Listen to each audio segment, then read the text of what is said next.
Happy new year বন্ধুরা, তোমাদের বছরটা খুব খুব ভালো কাটুক। আজকে নতুন বছরে কিছু স্পেশাল তো খেতেই হবে। তো দেশি মুরগিগুলো অনেক দিন ধরে জ্বালাতন করছে আর অনেক বড় বড় হয়ে গেছে। তো আজকে একটা মোরগ কাটার প্ল্যান আছে। তো আমি দেখি কতগুলো কি মোরগ মুরগি আছে। অনেকদিন আমি দেখিনি, যদিও মাই দেখাশোনা করে। তাছাড়া আমরা তো মাঝে মাঝে ঘুরতে আসি, আর কোথায় কি দেখবো উকি মেরে। এই যে 4টে মুরগি আছে, 2টো মোরগ আছে, কিন্তু একটা মোরগ দেখা যাচ্ছে না। তো একটা মোরগ মা কাটতে বললো। তো মোরগ কাটার আগে ভাবলাম চা খাবো, চা বিস্কিট নিয়ে এসেছি বর্মশাইয়ের জন্য আর আমার জন্য। তার মধ্যে যে মোরগ কাটবে সে চলে এসছে।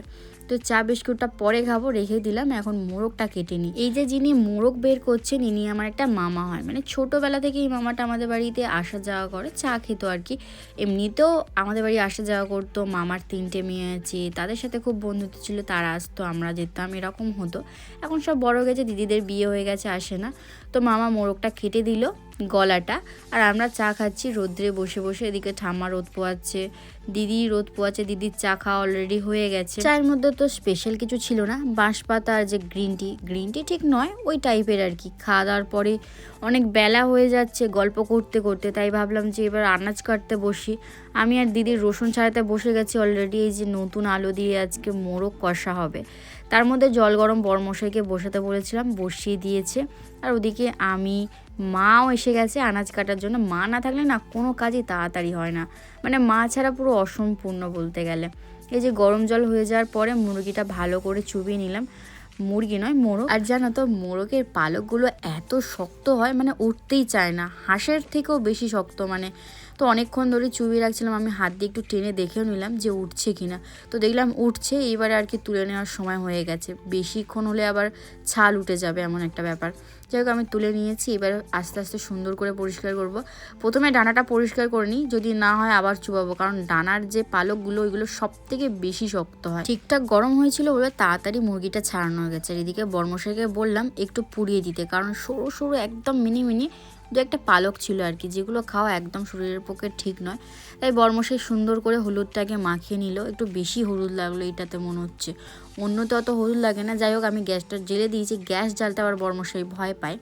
তো মুরগিটা ভালো করে পুড়িয়ে নিচ্ছে। পোড়ানোর সময় পোড়া পোড়া গন্ধ পাচ্ছিলাম। এত সরু সরু লম্বা লম্বা লোম ছিল না, ওগুলো পুড়লে তো পোড়া গন্ধ বেরোবে, এটাই তো স্বাভাবিক। তো মুরগিটা পুড়িয়ে নিয়ে দিদি আর বর্মশাই মিলে কাটবে। দেখা যাক। এই যে মুরগির খোঁড় দেখাচ্ছি তোমাদের, এই যে মুরগির খোঁড়, আর এখানে মুরগিটা পুড়ছে। কেমন একটা দুঃখের বিষয়। অবশ্য যে মালিক মুরগি কষ্ট করে বড় করো না, তার একটু কষ্ট হয় বটে, যতই যাই বলো। তারপরে পোড়ানোর পরে মুরগিটা ভালো করে ধোয়া হয়ে গেল। এই যে দেখো, দিদি বর দুজন মিলেই কাটাকুটি করছে। অ্যাকচুয়ালি বর্মশাই তো এইসব কাটাকুটি করে না, তাই একটু ঘাবড়ে যাচ্ছিল। যদিও দিদি পাশে পাশে বলে দিচ্ছিলো, অ্যাকচুয়ালি ছেলেদের গায়ে একটু জোর বেশি হয়, তাই না? আমাদের বাড়িতে আর কোনো ছেলে নেই যে কাটাকুটি করবে। তো ও আছে আর দিদি আছে, সবসময় ছোটোবেলা থেকে দেখছি দিদিই কাটছে। দিদি মাছ বলো মাংস বলো এক্সপার্ট আছে, মানে আমার দিদির ছেলে হতে হতে আর কি মেয়ে হয়ে গেছে। বাড়ির ছেলে বলতে গেলে আমার দিদি। ও হ্যাঁ, আবার আমার দিদি কুটকুটোও আছে, মাংস পরিষ্কার হওয়া চাই, এই চাই ওই চাই। বর্মশাইও কেউ কম যায় না। তো দুজনে মিলে সুন্দর করে পরিষ্কার করে দেখো মাংসটা ফাইনালি পুরো কেটে ফেলেছে, একদম চকচক করছে, একটু রক্ত নেই।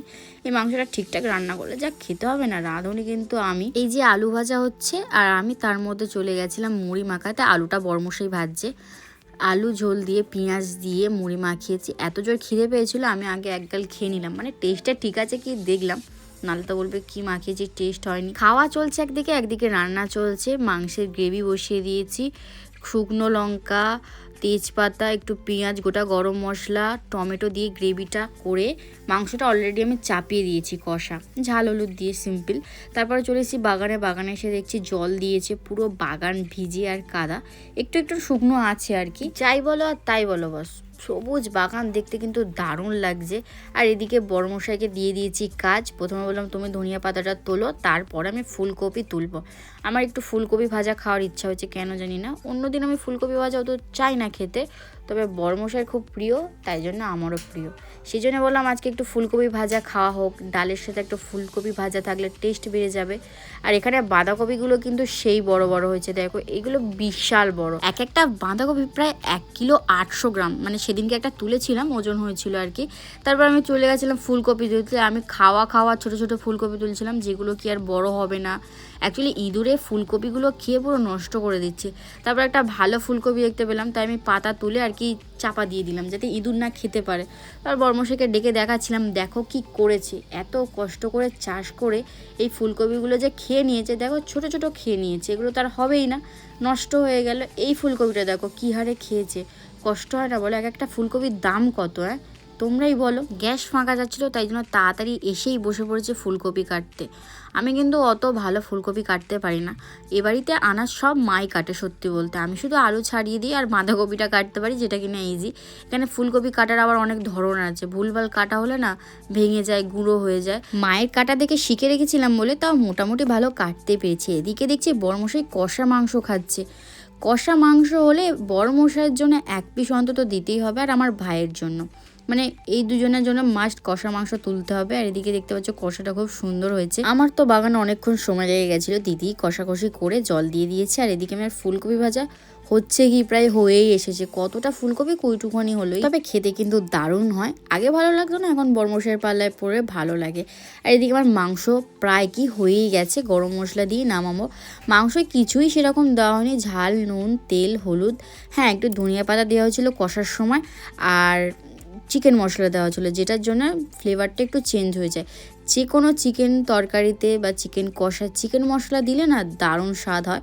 তোমরা যারা যারা ট্রাই করোনি করতেই পারো, কিন্তু অনেকে মশলা খেতে পছন্দ করো না, তাই বললাম। এটা কি, আমি তো ভয় পেয়ে গেছি ভিডিওটা দেখে, তারপর বুঝলাম না এটা আমি, আর আমার মাথায় কি ঝুলছে। আমরা যে ঘরটায় বসে ভাত খাই তার পাশেই এই ঘরটা। এই ঘরটা একসময় ঠাকুর ঘর ছিল, তারপরে মা থাকতো, এখন এই ঘরটা ভেঙে দোকান করার প্ল্যান। তবে বাইরের পরিবেশটা দেখলে কত সুন্দর, এই ঘরটার সাথে অনেক স্মৃতি রয়েছে। এখন দোকান হবে, দোকানটা তো আমাদেরই হবে।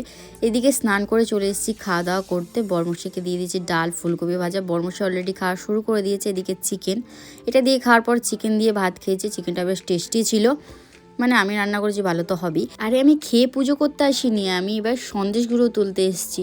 বর্মশাই বলছিল জামাটা চেঞ্জ করে নিতে সন্দেশ তোলার সময়, বাট আমি বললাম যে আমি তো শুধু থালাটাই হাত দেবো, ঠাকুরের গায়ে তো হাত দেবো না, তাই জন্য সন্দেশগুলো টুকটুক করে তুলে নিয়েছি। কিসে তুলবো বুঝতে পারছিলাম না, তাই জন্যই সেই বড়মার কাছে পুজো দিতে যাওয়া চুবড়িতেই তুলে নিয়েছি। তারপরে খাওয়া দাওয়া করে ঘুম পড়ে গেছিলাম, এত ঘুম পাচ্ছিল না, ভাবতেই পারো সন্দেশ থেকে হঠাৎ করে রাস্তায় কি করে ঘুম থেকে উঠে না সোজা এত তাড়াহুড়োয় মেলায় চলে এসেছি যে ভিডিও শ্যুটই নিতে ভুলে গেছিলাম, মানে তাড়াহুড়োয় আর কি। এখন প্রায় 7:30 8টা বাজতে যায়, তো মেলায় এসে দেখছি প্রচুর ভিড়, প্রচুর ভিড়। ভিড় দেখে মনে পড়লো আরে আমি তো ব্লগ করছিলাম। অ্যাকচুয়ালি অনেক সময় কী হয় বলো তো, বন্ধু বান্ধব দিদিদের সাথে কথাবার্তা বলার সময় না, তখন ওই মোমেন্টগুলো ভিডিও ক্যাপচার করা হয় না, তখন ওই মোমেন্টটা অন্যরকম হয়। যাই হোক, এদিকে মেলায় এসেই বড়মশাই দেখো খেলা শুরু করে দিয়েছে। দিদির স্টোলটা নিয়ে বলছে এটা মাথা দিয়ে উঠবে শিং, কিন্তু উঠেনি। এদিকে টুনুরটা উঠলো, তো এই সিনটা বেশ মজার ছিল। এসে একটু মজা করছিল, দিদির একটু মনটা খারাপ ছিল কেন জানি না, ও এখন বলতে চায় না। অ্যাকচুয়ালি অনেকের অনেক পার্সোনাল কষ্ট থাকে না। যাই হোক, দিদি বলে আমার খিদে পেয়েছে, ঘুগনি খাবো। তবে ঘুগনিটা অনেকটাই দিয়েছে, 20 টাকার। ঘুগনি খাওয়ার পরেই আমার দিদির মেয়ের বায়না যে ও ডিস্কো চড়বে। আমারও অবশ্য চড়তে ভালো লাগে, বাট আজকে আমার ভালো লাগছিল না। তবে ওর এত সাহস, ও একাই উঠবে, আর ডিস্কেতে এক পার্সেন্ট 80 টাকা করে নিচ্ছিল। তাড়াহুড়োতে তো আমাকেই দেখো আমি কত সুন্দর করে সেজে এসেছি, যেটা তোমাদের সাথে শেয়ারই করতে পারিনি বাড়িতে। এখন মেলায় কি ভালো করে দেখতে পেলে। আমাকে আর বর্মশাইকে কেমন লাগে তোমরা কেউ কমেন্ট করে জানাওই না, একবার প্লিজ জানিও আমাদের দুজনকে কেমন লাগে। এদিকে টুনু পাখি তো উঠে গেছে আমাদের দোলনায় ডিস্কেতে। এই ডিস্কেতে ছোটোবেলায় এত চড়েছি, মানে একদিনে 4-5 বার চড়তাম, সব টাকা এখানে উড়িয়ে দিতাম।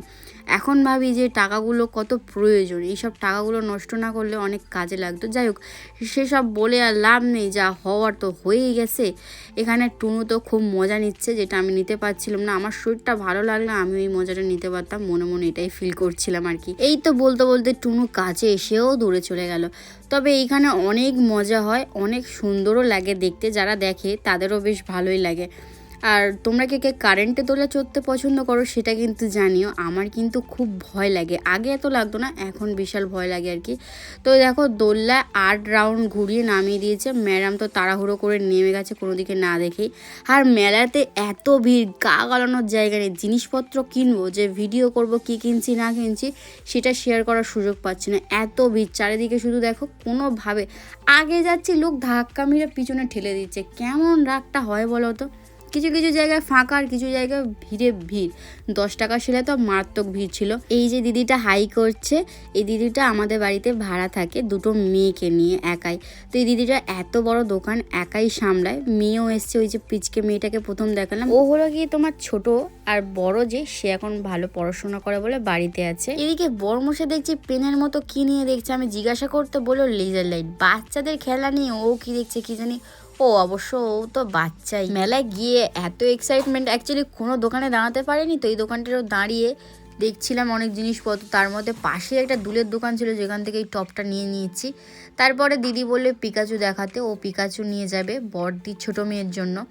তো এই পিকাচুটা দিলাম, ওর পছন্দ হয়নি, তো ফের আর একটা পিকাচু নিতেই যাচ্ছিলাম। পাশ থেকে একটা মেয়ে বলল, দিদি আমাকে একটা পুতুল দেখাও। ও একটা পুতুল চয়েস করেছে, মানে পাশে একটা কাস্টমার আর কি, তাকে একটা পুতুল দিলাম। সেই পুতুলটা বেশ দারুণ ছিল। আমি তো এদিক ওদিক দেখছি বরমশাই কোথায় গেল, বরমশাই কোথায় লাপাতা হয়ে গেছে। বড়দির মেয়ের হাতে ফোনটা ধরিয়ে দিয়েছিলাম, তাই জন্য ও ক্যামেরাটা যাও করে সুন্দরই ধরেছে। ওই দোকান থেকে আমরা পাশেই যাচ্ছিলাম, বরমশাই তার মধ্যে আংটি দেখে রেখেছে আমার জন্য সুন্দর একটা তামার আংটি। আমি অনেক দিনই বলছিলাম একটা তামার আংটি পরতে হবে, কিন্তু এই দোকানের তামার আংটিটা বেশ সুন্দর, ডিজাইনটা একদম সোনার লাগছিল, বাট কালারটা আলাদা। তো সোনার আংটি বরমশাই বলেছে খুব তাড়াতাড়ি আমাকে গিফট করবে।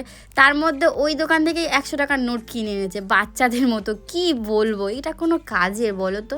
আমি বললাম ক টাকা দাম, বললো 10 টাকা। বেশ ভালো। ভিড় ঠেলতে আমরা চলে এসেছি সোডার দোকানে, আর পাশেই ছিল আইসক্রিম দোকান। এই আইসক্রিমটা খেতে খুব ভালো, কিন্তু দুঃখের বিষয় এটাই, যদি ঠিকঠাক না বানায় না তিতো লাগে, সেই জন্য আর রিস্ক নিলাম না, আর খেলামও না। এদিকে সোডা দোকানের মেন আশাই যে দিদির মেয়ে যে অরেঞ্জ কালারের এটা খাচ্ছে সোডাটা, ওইটা অরেঞ্জ নয়, ও সরি পিঙ্ক কালারের ও খাচ্ছে ওইটা। আর বড়মশাই এটা একটা কি খাচ্ছে জানি না। খেতে খেতে আমরা বাড়ির দিকেই যাচ্ছিলাম। এদিকে দিদির চোখে পড়লো কাবাবের দোকান। এই যে আটকা পড়ে গেলাম কাবাবের দোকানে যা ভিড় মারাত্মক।